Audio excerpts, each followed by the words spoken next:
167 নম্বর booth চকমরিচায় আপনি দিয়েছিলেন, সেই জায়গায় আপনি চলে আসার পরে ব্যক্তি সেই জায়গায় গোবর জল দিয়ে ধৌত করছি। ভাবতে পেরেছেন বিদ্বেষের এমন চরম জায়গায় কারা ঢুকছে, তারা তৃণমূল কংগ্রেস। তার মধ্যে আপনার দলের একজন ব্যর্থ। দেখুন, এটা নিয়ম হচ্ছে যে দলের জায়গা পাওয়ার জন্য বেশি হয়ে পড়বে, এটা তো নতুন কিছু নয়।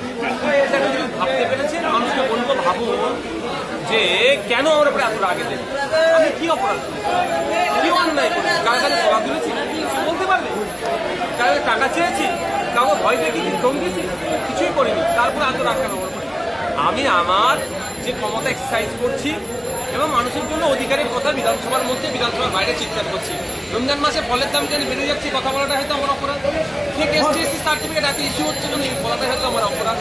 কেন অকাপ সম্পত্তি লুট হয়ে যাচ্ছে, এই দাবি মানে অকাপ সম্পত্তি ফিরিয়ে আনতে হয়তো এই বলাটাই আমার অপরাধ। একইভাবে দেবত্ব সম্পত্তি কেন লুট হয়ে যাচ্ছে, সেটা ফিরিয়ে এনে আবার মন্দির বা দেবদেবীর নামে তুলে দেওয়া হবে, সেটা হয়তো বলা আমার অপরাধ হয়ে যাচ্ছে। জনজাতি জঙ্গলের অধিকার ফিরে পাওয়ার কথা বলাটা হয়তো আমার অপরাধ। ছেলেগুলো উচ্চশিক্ষা এসে উঠে বসেছে, প্রায় 10 লক্ষ বিএড করে ছেলে বসে আছে, চাকরি পাচ্ছে এসএসসিতে ইয়ে হয়েছে, নোটিফিকেশন হয়েছে। এই কথা বলছি, আর স্কুলগুলোতে শিক্ষকের অভাব বন্ধ হতে চলেছে। এই দাবিগুলো হয়ে যাচ্ছে। ওই জন্য আমি কোনো জায়গায় গেলে তারপরে সেখানে আপনি যেটা বলেন গরু হয়েছে নাকি, তারপরে হচ্ছে খেলাম আর আতর দিয়ে অভ্যর্থনা জানাই। আমি আমার কর্তব্যে অবিচল থাকবো, আমার যে ডিউটি আমি সেটা পালন করবো। আমার ডিউটি হচ্ছে প্রতিবাদ করে যাবো। আপনার দলের প্রার্থী এবং আরো একজন তৃণমূল নেতা ওইদুল মোল্লা বলছেন যে নওশাদ সিদ্দিকী হলো ক্যান্সার, গোবর দিয়ে মা বোনের আগে ভাইরাস দূর করতে আমি ভাইরাস দূর করছি। আর আপনার দলের প্রার্থী যে আমি সূত্রমার তিনি বলছেন যে এটা নোংরা মানুষ নওশাদ সিদ্দিকী, সেই জন্য আমি এই গোবর জল দিয়ে। দেখুন, একটা কথা বলি, ক্যান্সার ক্যান্সার ক্যান্সার তো আর আপনার এ দিয়ে হয় না, গোবর দিয়ে তো ক্যান্সার। ওটা ওটা গোবলায়ের কথা, ওটা RSS এর কথা, বিজেপির কথা। তাহলে কি RSS বিজেপির কথা এরা কথা করছে? ওরা বলে গরুর দুধে কি আছে, সোনা আছে, ক্যান্সার গরুর গোবর গায়ে মাখলে শরীর ভালো হয়ে যাবে, তাহলে কি ক্যান্সার কিন্তু মুক্ত হয়ে যাবে? ক্যান্সার মুক্ত করার জন্য ক্যান্সার ইনস্টিটিউট বড় বড় খুলছে না কেন? ক্যান্সার রিসার্চ ইনস্টিটিউট আর কে নোংরা কি অর্থ দিয়ে সেটা মন জানে পাপ আর মা জানে পাপ, কে একার সাথে নোংরামি করেছে কি করেছে সেটা মানুষ জবাব সময় সাথে। আপনি বিধানসভা জিতেছেন ভাঙড়ে 4.5 বছর সর্বোচ্চ, যে জায়গায় 20 বছরে যাদবপুর লোকসভায় তৃণমূলের দখলে রয়েছে। প্রথমে আপনার কবির সুমন, সুগত বসু, তারপরে মিমি, এখন শাহিনী ঘোষ।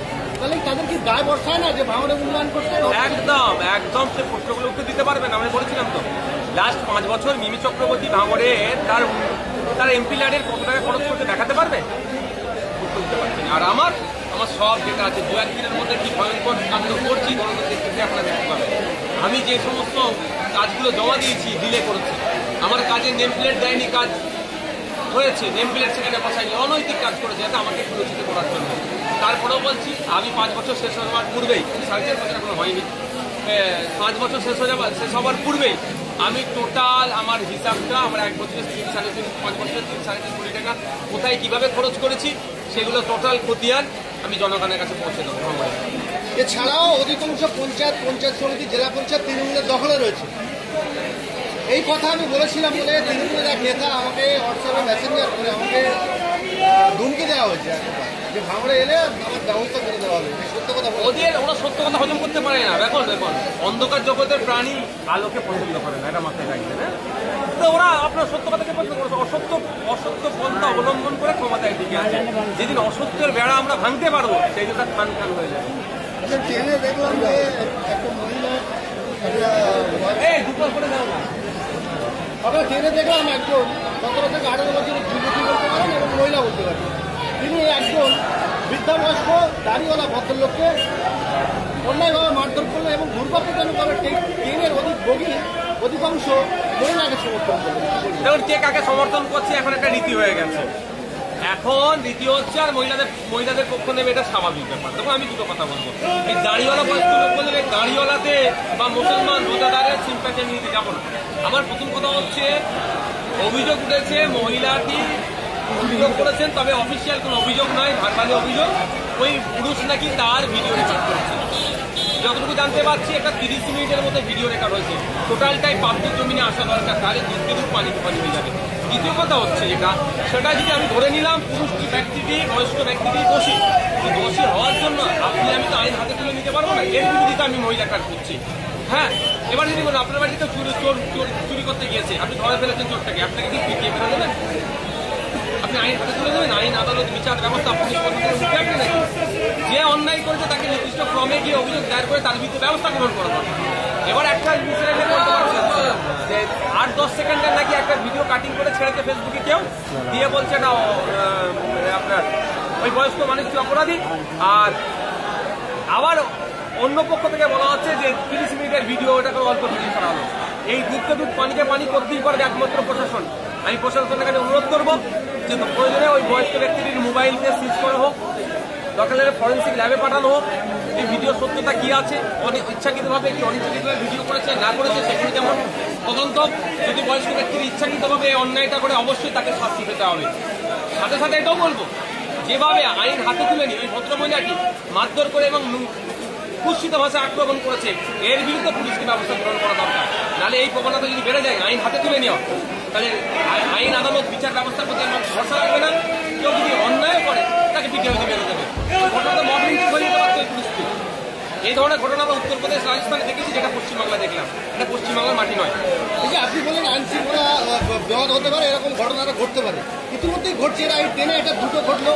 আপনারা বারাইপুরে বৃন্দাকালীতে দেখলে মসজিদে ঢুকে প্রস্তাব করে দিল, ইমাম সাহেব বাড়িঘর ভাঙলো। বর্তমানে তো এই সরকারের আমলে যারা সরকারের হচ্ছে তারা বলে মুসলিম দরদি, এবং কিছু মানুষও বলে সংখ্যালঘু তোষণের নামে সংখ্যালঘুদেরকে শোষণ করা হচ্ছে। এই মুহূর্তে পশ্চিমবাংলায় জেলে প্রায় 25,000 মানুষ বন্দী আছে।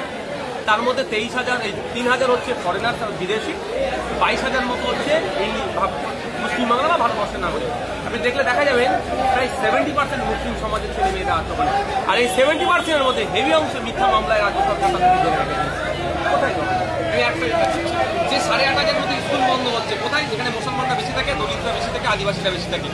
ভালো আছে, সেই স্কুলগুলো বন্ধ করার চেষ্টা চলছে। স্কুলের টিচার না, শুধু নামকা মুসলমানদেরকে ভালোবাসে, কিন্তু দিনের শেষে মুসলমানদের সব থেকে বেশি ক্ষতি হচ্ছে এই